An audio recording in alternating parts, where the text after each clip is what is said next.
Hey everybody, welcome back to the 6th episode of the Raider Athletics Podcast. I'm your host, Stephen Garrett, and we have our co-host, Devin Prince, who is also our main cameraman. This is his first time being on camera.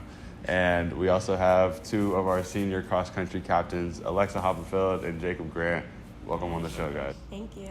So, first thing we wanted to get into was what was like your feeling when you finished like your last race as a senior? Was there any like regrets, anything you were proud of? How'd you feel?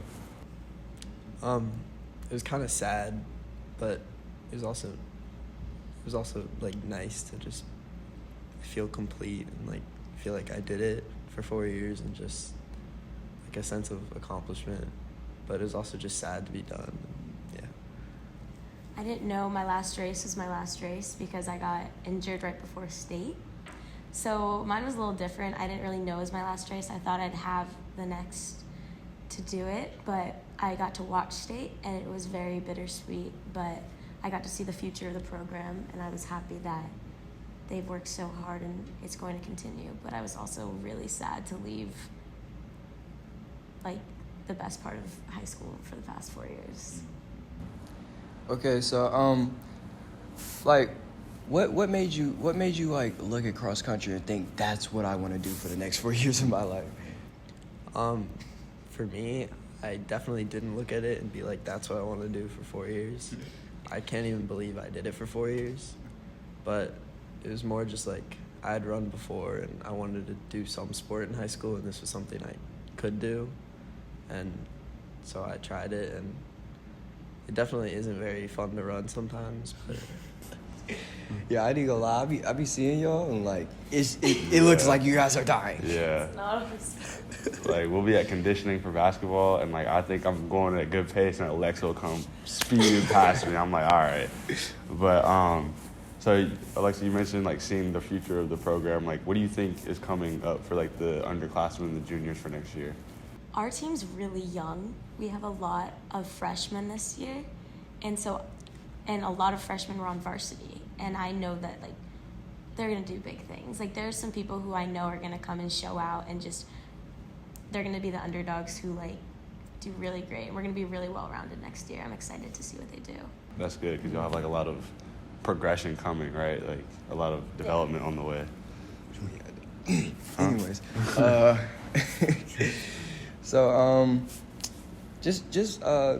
just another question. So cross country is like, it's kind of we kind of cover it as a school, but we don't really give it as much attention as it should. So just go ahead and run down some accomplishments, some big accomplishments that we have this year.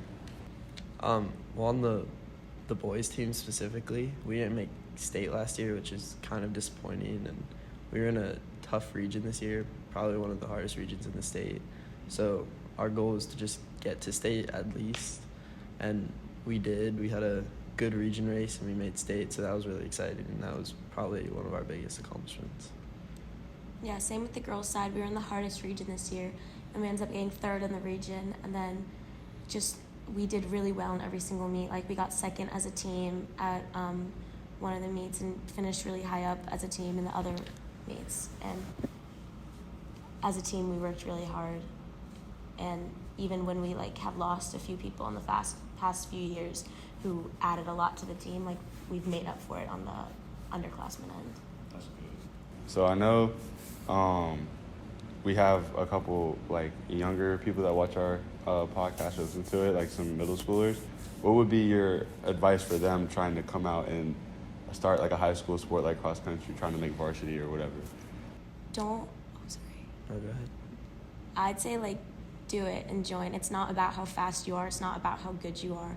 It's because of the community out there. Like it doesn't matter how fast or slow you are in cross country, but our like family that we have on the team is just so strong, and everything that we do just makes it so much better. So it's not about how good or bad you are. Don't be scared about that. You're gonna make so many friendships that just last forever.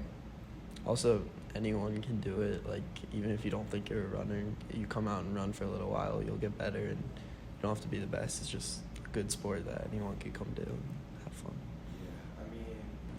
Speaking like, I've also played 4 years of a football. When you join a sport, it's like it's like a crazy family that you just build. Like, you don't ever expect it. Like, you know what I'm saying? And I just love how it feels. You know what I mean? Like, you know, the friends that you make along the way, even if they don't go to your school, and like the relationships develop so quickly when it comes to this type of stuff. Well, it's because you go through your hardest workouts together and push each other through that. You push each other through the good times, the bad times, and there's also like you're with them every single day. Like, they're the best friends I've ever had, and I'm gonna miss them so much. Yeah, all right, now don't cry now. Yeah. I won't cry. I'll hold it together today. Now, what I wanted to ask you, what is just the craziest thing that you've seen, like, at a cross country meet? Well, I've seen a lot of like shoes fall off, and people have to run the whole race without shoes. There was one race where you had to jump over hay bales. Oh. Well, there's something I've seen, but it was like part of Texas cross country. I just saw a video of it, but it's like a 5th year in college, like hopped into the Texas State meet, just jumped on in and ran with them. And nobody said anything? Nope. And then he was like fully like in college. That is crazy. Did he win? No. That's the fun part. That's the awesome part. He got clapped by a high schooler. It was great. What else did I see at our meets? When cross country, you just see a lot of people passed out, a lot of throw up, a lot of crawling across the finish line. It's a pretty grueling sport. That'll be me. Yeah, I don't think. Wait, so Grueling. how long is like an average like race? So cross country is a 5K. It's 3.1 miles. Oh. Track is where there's a bunch of different events, but Okay, yeah. cross country is always a 5K. Oh, okay. So when y'all like, I know like cross country like goes to the river and stuff. I don't really know where the river is. I just hear about it. It's like a mile from here. Oh, okay. Is that like a 5K that y'all run like for practice, or like how do y'all practice? No, on like long run days, we run like 8 to 9 miles, and then workout days. Oh. And then workout days are like,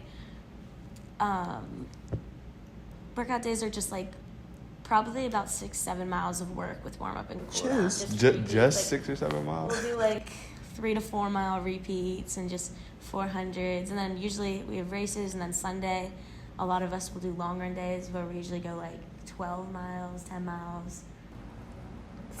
Bro, So, I complain about the one that I have to run at practice. Yeah. Oh my gosh. So it's like on Sundays y'all still run? Like y'all don't take like rest days? I will Some say people I take a rest day. It depends. Everyone's different in terms of like what works for them. So like some people like have rest days or cross train days where you like bike or swim. Then some days people continue running, and you have to find what works so that you don't overwork yourself. Just one more question. So like, I don't think many people know exactly what. So what are there like obstacles in cross country and stuff? Because I heard you say something about hay bales or what. That's very unusual. That's the only obstacle I've ever seen in a race. But it's usually on trails, like narrow trails, wide. Like the terrain varies. Sometimes you're racing on gravel, grass, like trails. There's roots, so it's like it's pretty technical sometimes. But there's not usually like barriers like there were at this race. It was like we had to jump over things. Yeah, it's more about like, it's just like you don't run like a straight line or in like a perfect loop. It's more On the like track, curves hills. and hills, and you just have to. Lots of hills. So like, I don't know, I've seen like videos, this is probably track that I'm thinking of, but like where you have to like jump over the little hurdle like into the water. That's steeplechase. That's track. Oh, okay. Have either of you ever done that? I do not hurdle. I do not hurdle. I stick to the 2 mile. Okay. All right, so that was our last question, but I think Alexa has a announcement she wants to make. Oh, I'm committed to run at UGA, so that's exciting. Finally. You can go ahead and tell us a little bit about like what the recruitment process was like, how you made your decision. It was really stressful, but in like November of last year, I just started emailing a ton of coaches. I didn't really start hearing back until end of track season because I thought I was still going to do triathlon in college, but then track season went really well.